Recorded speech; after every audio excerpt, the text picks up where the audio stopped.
art of Tigra for the CBLDF auction, and I'm trying to get it to the CBLDF booth without it getting spindled or mangled. Wish me luck. We made it, and Tigra got here safely. I am here at the Comic Book Legal Defense Fund booth. This is the fantastic organization that fights to protect the First Amendment rights of the comics community. It's also the organization that we work with to create the 3 CBLDF autograph cards, which you can find at our booth, number 5625. They've got all kinds of amazing stuff here that's been signed by people, and all proceeds go to charity.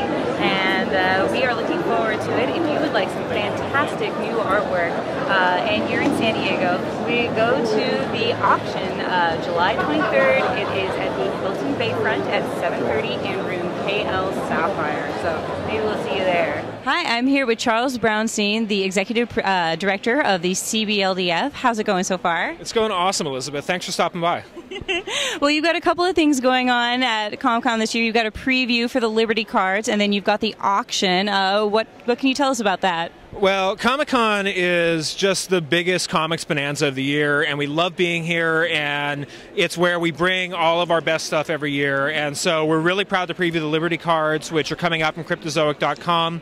I'm sure you guys will pan over this later, but we have this preview here that shows off some of the interior art, and we also have on the inside, you can see all of the samples of what are literally thousands of sketch cards and autograph cards and just all kinds of cool stuff that people have pulled together because they believe in free expression and they're behind the fund. And the whole thing came about because Corey Jones and Scott Gaeta and John Nee at Cryptozoic love free expression. They love the work that the fund does. They love comics. You know, they're doing the Walking Dead cards. They're doing Penny Arcade.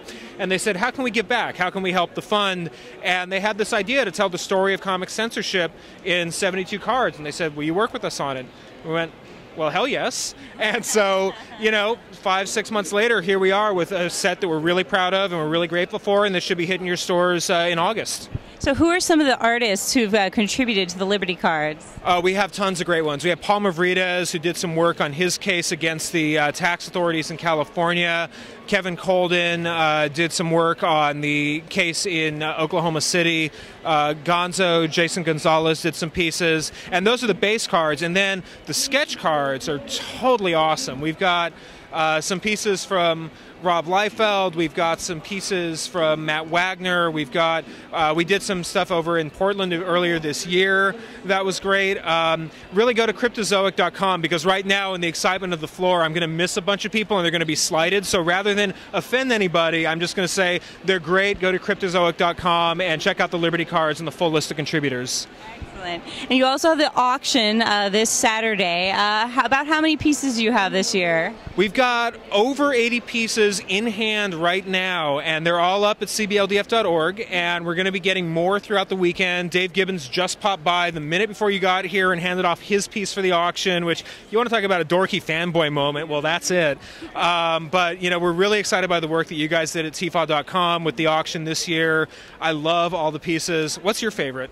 My favorite is probably the Fabio Moon one. That's the Marvel Girl and Cyclops. It's a homage, I think, to Uncanny X-Men 136, which I have at home, signed by John Byrne. Yeah, there's just so much cool stuff. And you know what's so cool is every year Marvel, DC, they let people use their characters to support the fund because they want to get behind it. All the indie creators get behind it. Image has been a big supporter. And then artists just go nuts. You know, like, I think my favorite is the Jenny Frison Wonder Woman piece because she just has such a command of form and it's just such a great stylist and does so well with wash. And it's just the fact that DC says, go nuts, make something cool. Marvel says, go nuts, make something cool. And then the artists do go nuts and make cool stuff. It's really exciting. So I'm looking forward to auctioning those off on Saturday. Excellent. Well, there's been a lot of controversy in Canada with manga and some different challenges to free speech. What do you have to say about that? Well, we've been noticing increasing issues at foreign borders where, whether it's people coming into the U.S., going out to Canada, flying to other countries, where individuals are having their stuff searched and seized because of comics. And It's nuts. We just saw an issue. Portland artist Dylan Williams, LA artist Tom Neely had their books seized going to TCAF in Canada, physical art books. And the fund has just gotten involved defending an artist who we call Brandon, not his real name, which we're withholding his name at his request because he's accused of a horrible crime that can ruin his life. And this guy is a comics fan, was flying to visit a friend in Canada, and at the border carrying artwork that is legal here and protected by our First Amendment, their authorities said, we think this is contraband. After going through his books, his backpack, his computer, his laptop, his iPad, all this stuff, they found a couple files on his laptop that they say, we think that these manga drawings are illegal. We're going to send it to the boss. The boss says, I think this might be child pornography. I'm going to send it to my boss. His boss says, we're going to let the court sort it out. So now this person is facing a minimum sentence of a year in prison and registering as a sex offender for carrying manga drawings on his computer. He's being accused of a horrible, horrible crime that ruins people's lives when it's the purpose of the crime, which is like defending real people. They're defending art? What are they doing? They're prosecuting thought crime? And so the fund has agreed to help raise money for the defense, which is estimated to cost the very expensive sum of $150,000 Canadian.